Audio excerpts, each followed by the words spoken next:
All right, welcome everybody. Welcome to Entrepreneurs International Network. My name is Becky Askerlin, and I am the organizer here for EIN. Each week, we bring speakers that we collaborate with to bring you a valuable message or training here in this space for entrepreneurs. Today, I'm very excited for Roger Persaud to join us, and he will be speaking on the wisdom edge, profit, people, and market reach. Roger helps leaders apply overlooked historical narratives to ignite innovation, build cohesive teams, boost retention, deepen customer connection, and drive modern profitability. I am honored to have Roger here with us today, and I'm happy to bring him on stage. Roger, thank you so much for joining us today.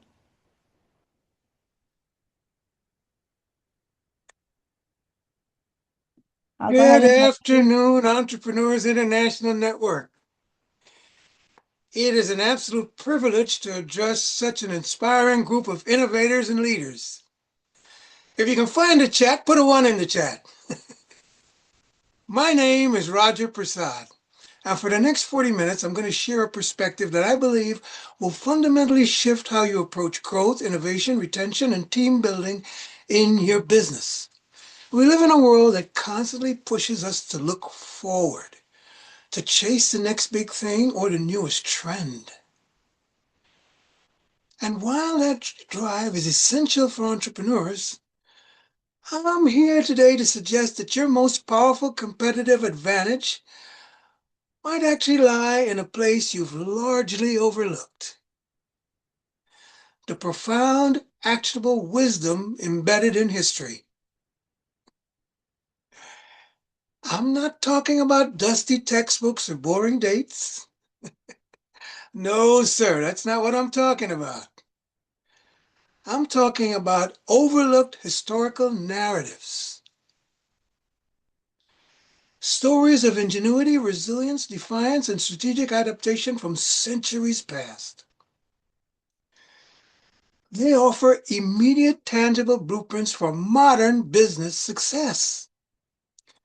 Imagine a strategy so potent it's been battle-tested across civilizations, cultures, economic cycles, and technological revolutions. That's what we're tapping into today. You're here because you're driven to improve your business, to amplify your impact, and to achieve consistent, scalable results. My promise to you is that by the end of this session, you'll walk away with a fresh lens through which to view your challenges and concrete strategies inspired by the past that you can apply tomorrow to enhance workforce cohesion, supercharge innovation, boost retention, expand your customer base, and ultimately drive your profitability upwards. We'll talk about the hidden power of historical narratives. Why history? In our hyper-connected world, we're often overwhelmed with information, yet starved for true wisdom. We chase fads only to find ourselves back at square one. Historical narratives cut through that noise. They're condensed wisdom containing rich case studies of human behavior, strategic genius, enduring resilience, and stunning surprises. They bypass our rational filters and speak directly to our innate need for meaning, connection, empathy, and real understanding.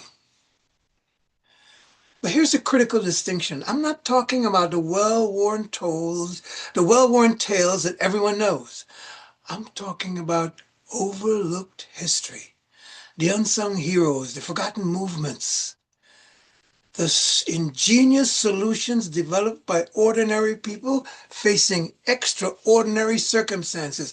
This is where the real gold has been hidden. How do these narratives translate into business advantage? History reveals recurring patterns of success and failure. By understanding these, you can anticipate challenges and strategize proactively rather than reactively. Stepping into another time and culture builds profound understanding of human motivation, a critical skill for leadership and market insight. Witnessing past triumphs over seemingly insurmountable adversities ignites courage and determination, not just in you, but in your entire team. These stories create a common language of shared values and a deeper sense of purpose within your organization, fostering a powerful sense of unity. Your actionable insight here is powerful yet very simple. Stop learning from history. Start applying history as a dynamic strategic tool in your business. Impact area number 1, igniting innovation and problem solving. This is the first core impact. How many of you feel the constant pressure to innovate, to stay ahead, and to always differentiate? We often look to Silicon Valley for answers. But sometimes the most revolutionary insights can come from the most unexpected places. Historical narratives provide blueprints for unconventional thinking, constraint-driven innovation, adaptive strategy. Let me paint a picture for you. Imagine at the height of World War II. The stakes couldn't be higher. The Allies desperately need to break enemy codes to gain a strategic advantage. The traditional code breakers, largely men, were doing their best, but they needed help. They needed a breakthrough. Enter the code girls of World War II. Thousands of young American women, often fresh out of college with degrees in subjects like music, mathematics, logic, and history, subjects seemingly unrelated to cryptography. But they were secretly recruited. They weren't trained cryptographers. They were chosen for their meticulousness, their pattern recognition skills, and most importantly, their ability to think differently. How do we say it today? Thinking outside the box. Now, working in highly collaborative, often secretive environments, these women brought fresh perspective that traditional male cryptographers often missed. Their contributions were absolutely crucial to the Allied victory, yet many remain unknown even today. What's the biggest lesson for your innovation from that? Number 1, diversity of thought is a strategic imperative. These women, with their non-traditional backgrounds, brought entirely new ways of seeing problems. Ask yourselves, are you only hiring people who think like you think? Where are your English majors in your tech department that can challenge assumptions and can spot patterns that everybody else will miss? Innovation thrives when you intentionally seek out diverse viewpoints. Number 2, constraints can drive creativity. These women operated under immense pressure with limited tools and incomplete information. Their success highlights how constraints can be powerful catalysts for creativity. And not just roadblocks. How can you intentionally create constraints to force novel solutions within your teams? Number 3, collaborative problem solving.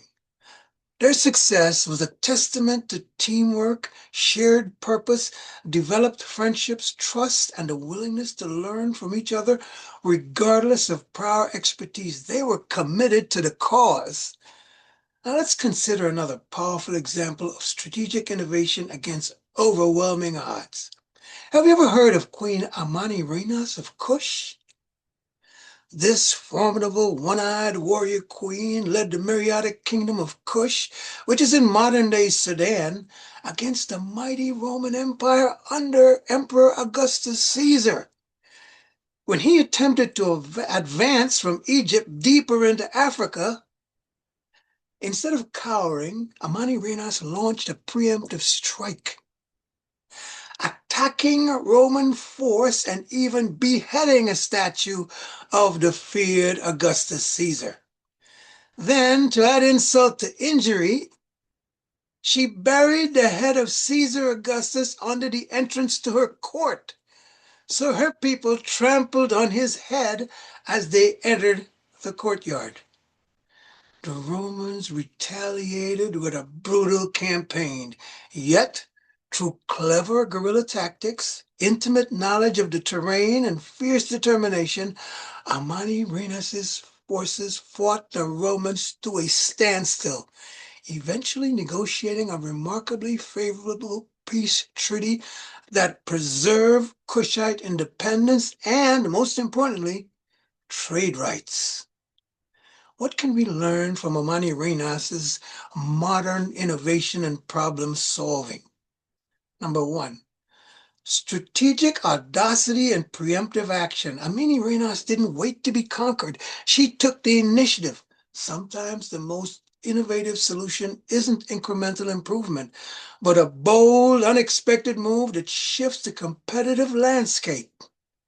Are you too focused on reaction, or are you looking for opportunities to redefine the terms of engagement? Number two, leveraging asymmetric advantages. Kush couldn't match Rome's might head on. So Amani Renas exploited her strengths, her local knowledge of the terrain, the climate, and she knew she had a highly motivated and extremely mobile and adaptable fighting force.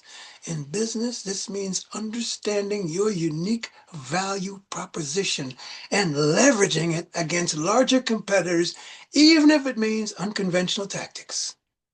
Number three, resilience in negotiation despite initial setbacks.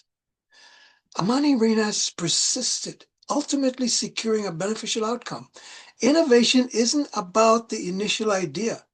It's about the tenacity to see it through, to learn, to observe, to adapt, and to implement for long-term success. Now let's observe the impact of another situation, the Moors on Europe and the European Renaissance. For 800 years, yes, longer than the existence of the entire United States, while Europe was in its so-called Dark Ages, Islamic civilization, heavily influenced by the Moors in Al-Andalus,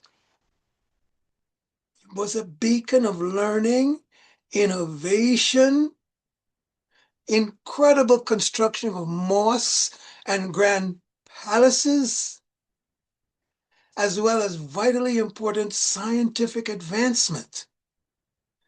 They preserved and expanded upon Greek and Roman knowledge and made groundbreaking discoveries in mathematics, astronomy, medicine, agriculture, and philosophy. They introduced the value zero, which was absent from the cumbersome Roman numeral system, allowing for larger and more accurate calculations. Their libraries, universities, mosques, and sophisticated cities like Cordoba, Granada, Seville, and Malaga were centers of cross-cultural exchange.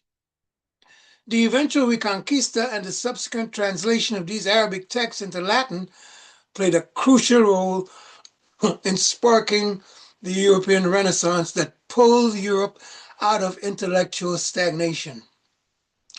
What business lessons does this offer for igniting innovation?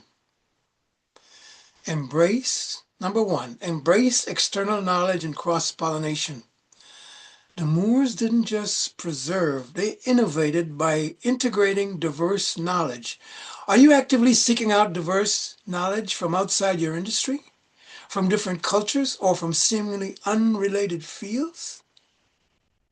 Innovation often comes from combining disparate ideas. Number two, invest in R&D, research and development, and education.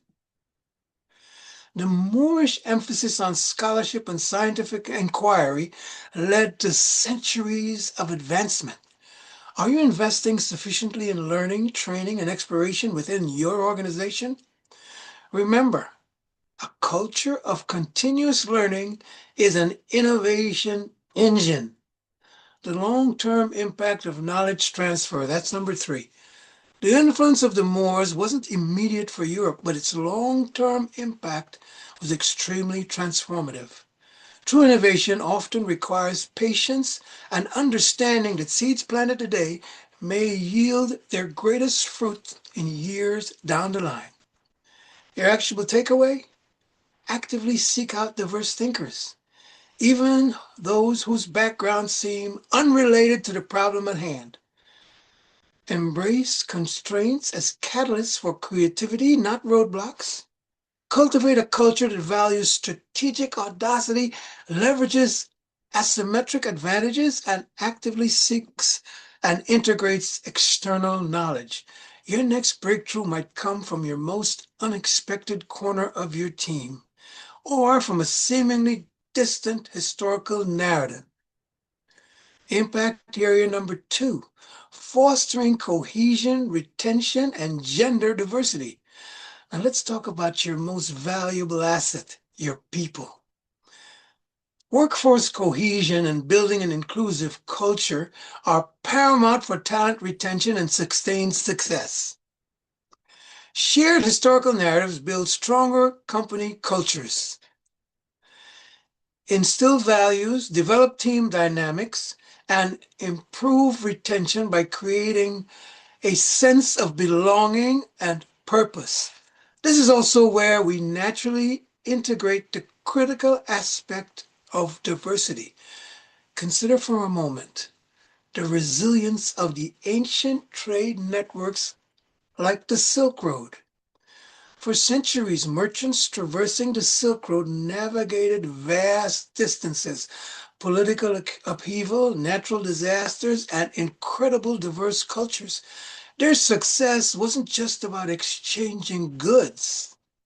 It was about building profound trust, establishing shared protocols, and understanding mutual benefits, often across vast cultural, linguistic, and religious divides. They developed intricate systems of communication, dispute resolution, and shared risk that kept the network alive for generations, demonstrating unparalleled cohesion and adaptability. What can this teach us about building unbreakable teams and retaining talent today? Building trust across diverse teams, just like the Silk Road merchants. How do you foster that deep trust and shared purpose when you have diverse teams, geographically dispersed, hybrid, or culturally diverse? These historical networks show us that clearly articulated values and systems for mutual accountability are the glue that binds people together even across vast differences. Their shared understanding of trade ethics, long-term relationships, market comprehension, and established reputation kept the network thriving. What are your company's treasures, trade ethics that bind your team, especially when facing external pressures? Now let's specifically address gender diversity here, as it is a critical component of cohesion and retention. Many historical narratives unfortunately overlook the critical lens women played in commerce, innovation, and leadership. From female guild masters and merchant wives managing estates in medieval Europe, to women running printing presses in early modern cities. Their contributions were often vital but unrecorded or downplayed by traditional history. By intentionally unearthing and sharing these stories of diverse contributions, particularly those of women and other historically unrepresented groups, you don't just check a box. You enrich your organizational narrative. You demonstrate a truly inclusive mindset. You attract a broader talent pool and provide a powerful, relatable role model for all employees. When people see their contributions, past and present, valued and recognized, their sense of belonging deepens and retention soars. This is a strategic advantage, not just a social one. Let's look at the Osage Nation. Let's come back to America. This is a testament to wisdom, resilience, and strategic wealth management. For centuries, the Osage people thrived in what is now known as the American Midwest. They were called the people of the Middle Waters, controlling territory exceeding 100,000 square miles. Known for their sophisticated governance and deep spiritual connection to the land, they were the best furriers south of the Canadian border. They amassed great wealth trading with the French prior to their contact with the newly arriving Americans. When Lewis and Clark encountered them and realized how sophisticated they were and received help finding a water route to the Pacific Ocean, they were so impressed they told President Thomas Jefferson to invite them to the White House. They told him about the help they received, and he invited them to the White House. The Osage leaders were White House guests not once, but twice. The president even called them brothers. Despite all this, like all other indigenous nations, they lost all their land, then were forced onto reservations. Now, in a tiny part of Oklahoma, they studied the new system and adapted. Armed with the knowledge concerning the titling of land, crucially, they retained communal ownership of the subsurface mineral rights to the newly acquired land. When oil was discovered beneath these lands in the early 20th century, the Osage Nation became per capita the wealthiest people on planet Earth. Then they had to face immense jealousy, systematic racism, exploitation that included murder and extreme violence. All this is superbly documented in the book and movie Killers of the Flower Moon. But the Osages persevered, using their wealth to establish schools, hospitals, churches, and social programs, while continuously fighting for their rights and sovereignty. The Osage Nation sued the U.S. government and in 2011 were awarded $380 million US. Yes, that's a drop in the bucket to them, what they lost. However, their journey showcases incredible resilience, strategic foresight and resource management, dogged determination, and an unwavering commitment to their community. What can the Osage Nation teach us about fostering cohesion and retention? Number one, strategic long-term asset management. The Osage Nation's decision to retain mineral rights to the tribe was a monumental act of foresight that secured their future.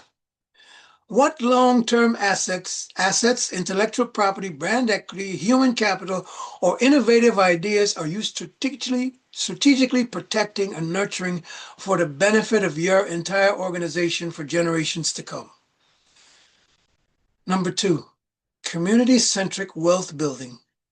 The Osage Nation used its wealth for the collective good, reinforcing community bonds and providing for its tribal members. How are your company's successes shared and reinvested to strengthen your internal community and foster a sense of collaborative ownership and purpose? This directly impacts retention. Number three, resilience in the face of adversity. Despite unimaginable challenges, the Osage spirit endured. Building a culture of resilience means acknowledging hardship, supporting one another, a never give up attitude, and focusing on shared values that transcend immediate difficulties. This psychological safety net is crucial for talent retention. Your actionable takeaway? Craft a company narrative that intentionally includes diverse voices and historical examples. Actively seek out and highlight stories of resilience, strategic foresight, and community-centric success. This isn't about fairness. It's a strategic advantage for attracting and retaining top talent and fostering psychological safety by making people feel welcomed and excited to participate in building a truly resilient, cohesive culture. Impact area number 3, enhancing customer understanding and market expansion. Finally, let's talk about your customers and expanding your market. How do you truly understand your customer base? Especially as you look to serve a more diverse cross-section or enter new markets. Understanding historical consumer behaviors and cultural shifts, as well as market evolution, allows you to connect more deeply with current and future customer segments. Let's trace the fascinating journey of, guess what? Coffee culture. Imagine coffee's origins as a stimulant in Ethiopia, consumed for religious and medicinal purposes. Then picture its spread to the Arabian Peninsula, where coffee houses became vibrant centers of intellectual and social life and a place for discourse and commerce. Fast forward to Europe, where it faced initial resistance, even bans, but eventually became associated with enlightenment, productivity, sophisticated social rituals, and a tool for connection. So it went from being a functional beverage to a social lubricant to a symbol of status, inspiration, relaxation, and now coffee is a highly personalized craft. What business insights from this journey for your customer strategy? Number 1, deep customer empathy beyond demographics. How different societies adopted or rejected coffee. What underlying human needs did it fulfill in different contexts? This teaches us to look beyond surface level demographics into deeper motivations, cultural values, and historical content. Don't just ask what your customers buy, ask why they bought anything similar in the past. Number 2, understanding the historical context of a region or demographic segment can reveal overlooked opportunities or pitfalls.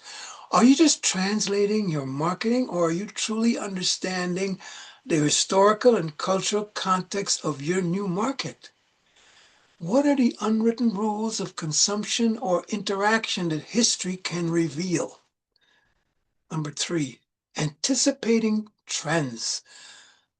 Observing how consumer desires evolve over time can help predict future market shifts. If you understand why certain products or services gain traction historically, you gain better position with yours today. Now let's broaden your perspective to the rich legacy of African empires, like the Axum, the Mali, the Songhai, and Great Zimbabwe. These are not just kingdoms, but economic powerhouses built on sophisticated trade networks, resource management, and strategic alliances. Axum in modern-day Ethiopia or Eritrea controlled vital Red Sea trade routes connecting Africa, Asia, and Europe. They minted their own coins, developed unique architecture, maintained a powerful navy, and they were the first nation to embrace Christianity. They demonstrated a mastery of logistics and international commerce.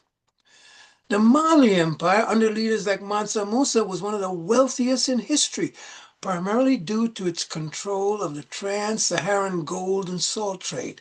Its capital, Timbuktu, became a renowned center of learning and commerce, attracting scholars and merchants from all across the globe.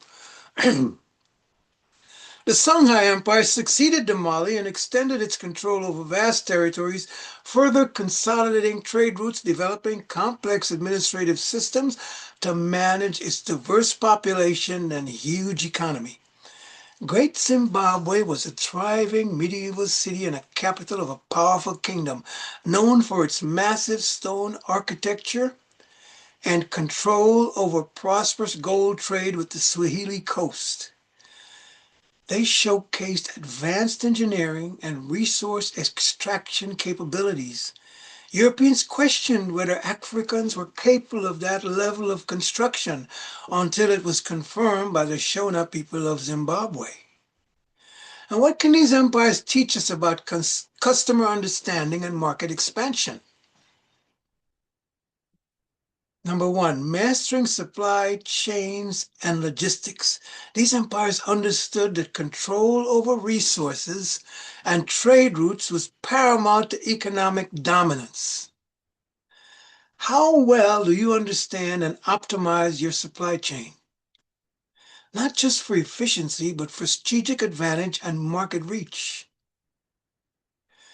Building international trade partnerships.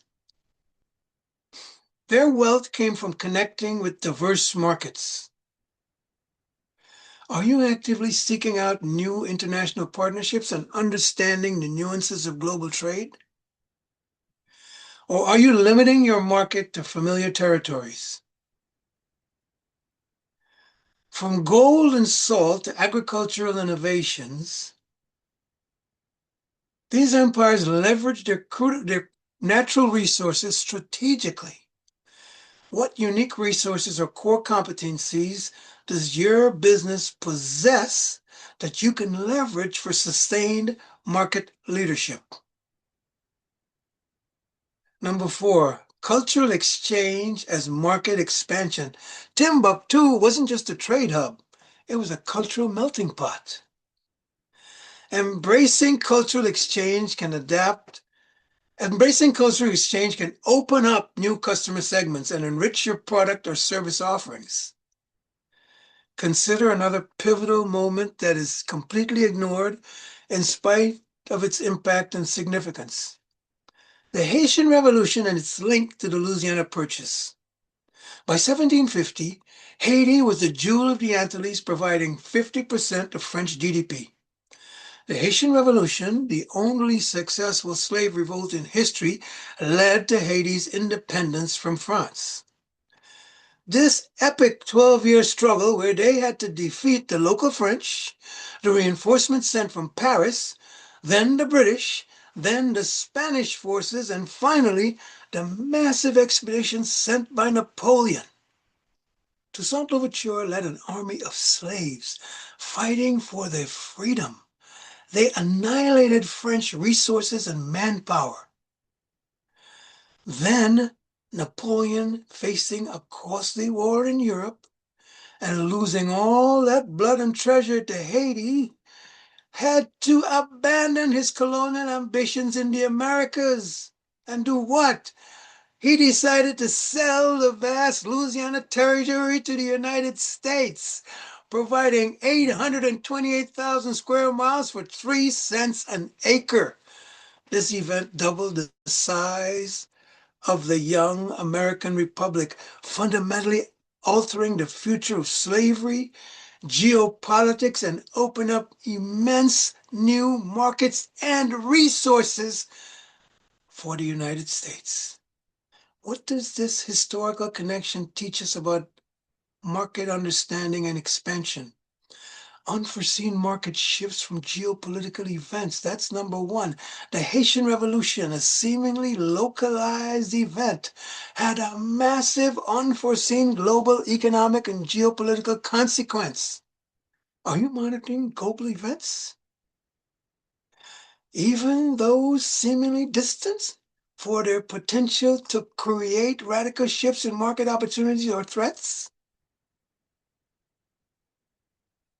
The interconnectedness of markets, the fate of a tiny sugar colony in the Caribbean, directly influenced the expansion of a nascent continental power.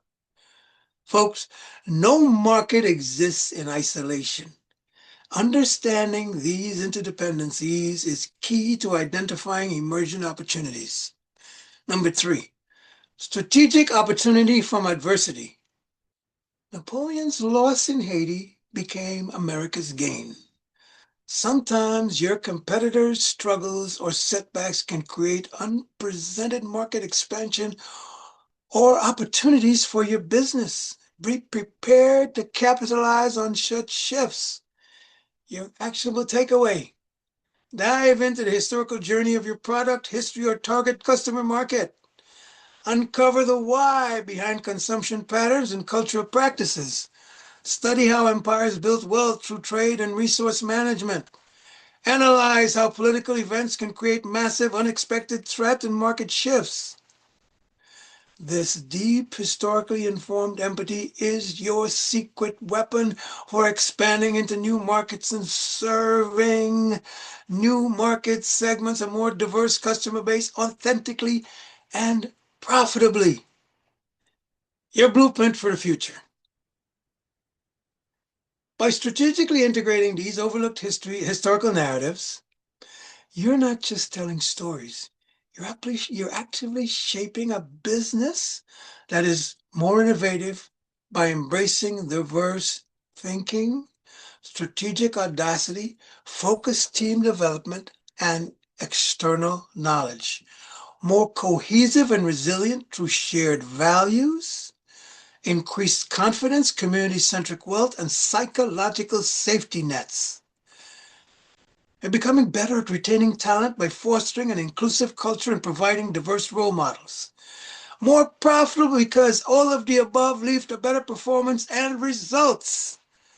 More connection to its customers through deep empathy, strategic market expansion, authenticity, and understanding global dynamics.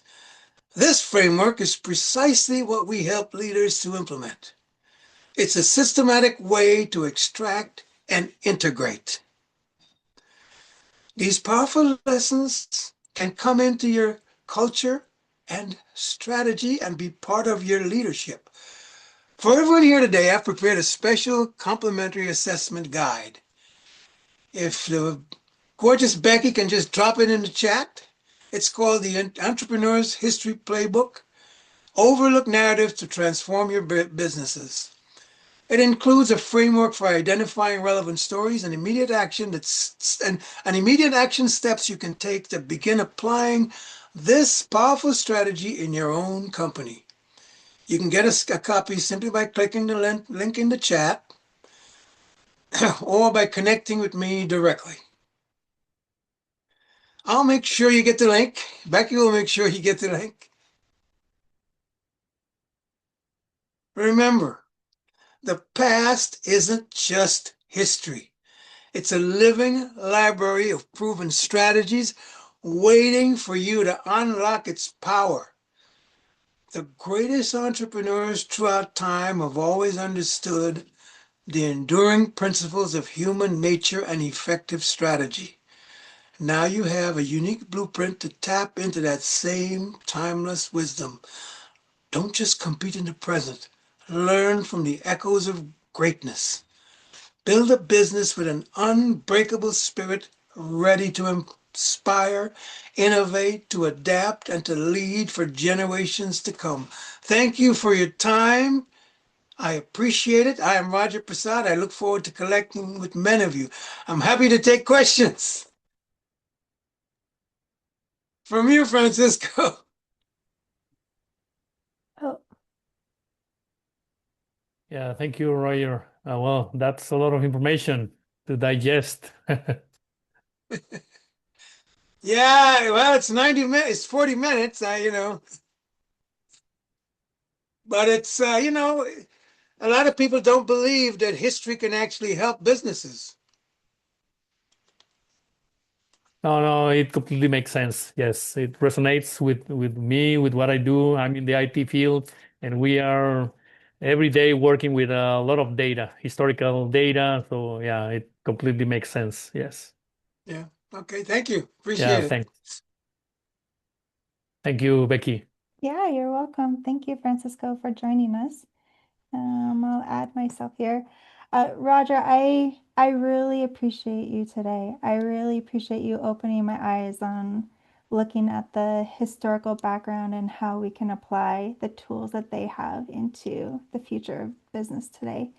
It kind of reminded me, I didn't really have the connection until during your talk, but there was I'm I always try to watch things that catch my attention and help me to apply and thrive. And there was actually a series that I started watching that I'm just going to share because it feels appropriate. It's called The Men Who Built America. And Yes. so, are you familiar with that at all? Oh, absolutely. Absolutely. Yes. Yes. Yes. Yeah. So that reminded me a lot of like what you're saying, maybe a little bit more like to more No, recent. that's actually, Becky, they're doing something that history doesn't do. They just teach us history. They don't tell us why things happened. Like they taught me about the Louisiana Purchase, but they didn't make the connection with the Haitian Hmm, Revolution. very They good. talk about the European Renaissance, but they don't talk about the Moors in Al-Andalus. You know, Very all good these point. things are connected, and this is done on purpose. History currently taught is designed to divide, to make some people look better than some. And my goal is to highlight what they left out so that I can include those historic figures, persons, and places so people can feel connected. Well, you're And doing I'm, a I'm not phenomenal job at that. passing blame or blaming anybody for anything. I just want to share the truth. Hmm. You know? Yeah. Well, somebody needs to, right? So Yeah. thank you. Thank you for doing that. And thank you, Francisco, for joining us today. Did you have any additional questions? I can unmute you again. No, no, no, no Okay. more questions. Yeah, but Okay. thanks. Thank you. Thank you Really for staying, appreciate. Francisco. I Yeah, appreciate it. thank Yeah. you. Thank you Thanks. very much. And thank you, Raja, for your time. And each week we join bringing on a new speaker to be able to share trainings with our entrepreneurs. So keep an eye out for upcoming trainings. We look forward to everybody joining us again. Have a great day, everybody. Thank you. Alrighty, thank you. Yep. Bye.